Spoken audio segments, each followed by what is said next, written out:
नमस्कार। विधि विधान से एकादशी का व्रत करने, भगवान विष्णु की पूजा करने के पश्चात एकादशी का व्रत तभी पूर्ण माना जाता है और एकादशी के व्रत का पूरा फल तभी प्राप्त होता है जब उस एकादशी के व्रत से संबंधित कथा का श्रवण भी किया जाए। अगर कथा का श्रवण नहीं किया जाता है तो एकादशी के व्रत का पूरा फल प्राप्त नहीं होता है। पौष मास के कृष्ण पक्ष की एकादशी का व्रत करने और व्रत कथा सुनने से हमारी संपूर्ण इच्छाएं पूरी होती हैं, हमारी सारी कामनाएं पूर्ण हो जाती हैं। इसलिए विधि विधान से एकादशी का व्रत करने के उपरांत एकादशी के व्रत की कथा अवश्य सुननी चाहिए। तो आइए सुनते हैं सफला एकादशी व्रत की कथा। प्राचीन काल में एक राजा हुए हैं, उनका नाम था महिष्मत। राजा महिष्मत की राजधानी का नाम था चंपावती। चंपावती नगरी बहुत सुंदर थी और राजा महिष्मत बड़े धर्मावलंबी थे, धर्मानुचरण करते थे, धर्म का पालन करते थे, अपनी प्रजा का निष्ठापूर्वक पालन करते थे, ध्यान रखते थे। राजा महिष्मत के 5 पुत्र थे। 5 पुत्र राजा महिष्मत की तरह ही सद्गुणी थे, लेकिन उनका एक पुत्र जिसका नाम था लुम्भक, वो लुम्भक उनका सबसे बड़ा पुत्र था। लुम्भक हमेशा पाप कर्म में रत रहता था, पाप कर्म किया करता था, ब्राह्मणों की निंदा करता था, वैश्यागमन उसका पेशा था। पाप कर्म में उसने अपने पिता का सारा धन खर्च कर दिया। तो पिता ने परेशान होकर के एक दिन लुम्भक को अपने नगर से निकाल दिया। लुम्भक नगर से बाहर जाकर के एक वन में निवास करने लगा। उस वन में पीपल का एक वृक्ष था, बहुत पुराना वृक्ष था। उसी वृक्ष के नीचे जो उसने यानी लुम्भक ने अपना डेरा डाला, उसी वृक्ष के नीचे लुम्भक रहने लगा। और लुम्भक के पास कोई आमदनी का साधन तो था नहीं, इसलिए लुम्भक दिन भर वृक्ष के नीचे रहता वन में और रात को चंपावती जाकर के चोरी करता। उससे वो अपना भरण पोषण करता था, पालन पोषण करता था। एक दिन जब वो चंपावती नगरी में चोरी कर रहा था, उसी समय राजा के सिपाहियों ने उसको पकड़ लिया, लुम्भक को गिरफ्तार कर लिया और उसको राजा के सामने प्रस्तुत करने के लिए ले जा रहे थे वो लोग। राजा के सिपाही जैसे ही लुम्भक को राजा के सामने प्रस्तुत करने के लिए ले जाने लगे, तब लुम्भक ने कहा कि मैं राजा का ही पुत्र हूं, मुझे छोड़ दो। राजा का पुत्र सुनकर के राजा के सिपाहियों ने लुम्भक को छोड़ दिया। अब लुम्भक को डर लगने लगा था कि अगर मैं चंपावती में चोरी करने जाऊंगा तो फिर पकड़ा जाऊंगा और बार बार चोरी करने से और बार बार पकड़े जाने से मेरे पिता का अपमान होगा। इसलिए अब वो वन में ही कंदमूल, फल और मांस खा करके अपनी जीविका का निर्वाह करने लगा।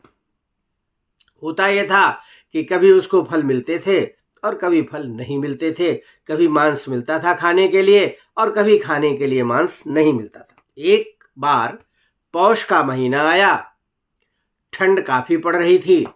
लुम्भक के पास कोई वस्त्र नहीं थे पहनने के लिए और खाने के लिए भी उसके पास कुछ भी नहीं। उस दिन लुम्भक को मांस भी खाने को नहीं मिला।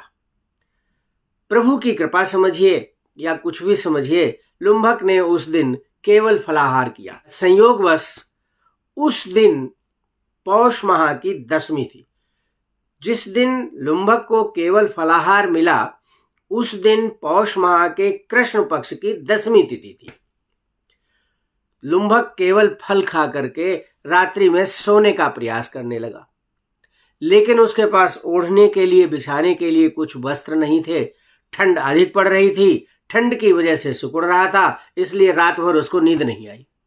10वीं की रात में उसको रात भर नींद नहीं आई। अगले दिन सुबह सूर्योदय हुआ, सूर्य भगवान की किरणें जब उसके शरीर पर पड़ी तब उसको नींद आ गई और वो दिन में सोता रहा। लगभग 4 बजे के आसपास वो उठा। लुम्भक उठा और उस समय लुम्भक को भूख लगाई थी और उस दिन एकादशी थी। लुम्भक ने सोचा कि चलिए शिकार करके कुछ मांस भक्षण करेंगे, लेकिन प्रभु की कृपा से उस दिन उसको कोई भी शिकार नहीं मिली और लुम्भक ने मांस भक्षण नहीं किया। तो जब कोई शिकार नहीं मिली तब लुम्भक ने सोचा कि चलो कुछ फल फूल ही तोड़ लेते हैं, वही शाम को खा लेंगे। लुम्भक ने फल तोड़े और फल तोड़ के उस पीपल के वृक्ष के नीचे लाके बैठा, तब तक सूर्यास्त हो गया। मतलब यह है कि दशमी की शाम को लुम्भक ने केवल फलाहार किया, रात्रि में निद्रा नहीं आई, इसलिए उसका रात्रि जागरण हो गया। एकादशी के दिन सोता रहा, शाम के समय वो फल लाया, तब तक सूर्यास्त हो गया था, तो एकादशी का उसका व्रत पूरा हो गया। शाम को यानी सूर्यास्त होने के बाद उसने फलाहार किया और रात्रि में फिर सोने का प्रयास किया। तो सोने का प्रयास तो किया, लेकिन ठंड अधिक थी, फिर नींद नहीं आई उसको, रात भर कपकपाता रहा, क्योंकि पूस का महीना था।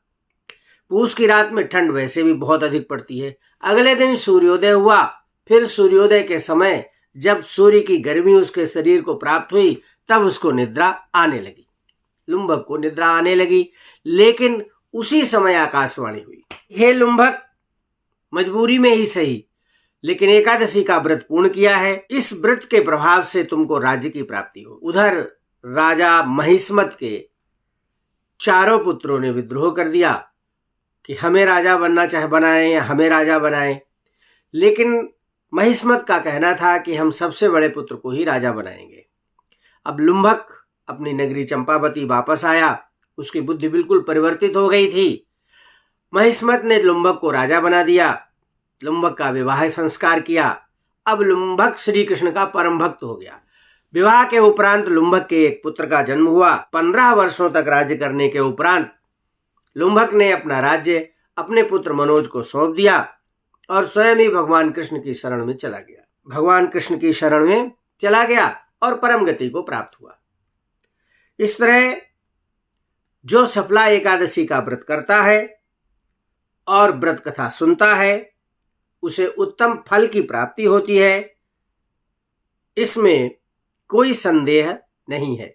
आपने सफला एकादशी के व्रत की कथा सुनी, आपका व्रत पूर्ण हुआ और आपको इस व्रत के सदपरिणाम, इस व्रत का फल लाभ प्राप्त होगा, ऐसी मेरी शुभकामना है। इन्हीं शब्दों के साथ सफला एकादशी व्रत की कथा संपन्न होती है। जय सिया राम, हर हर महादेव, राधे राधे।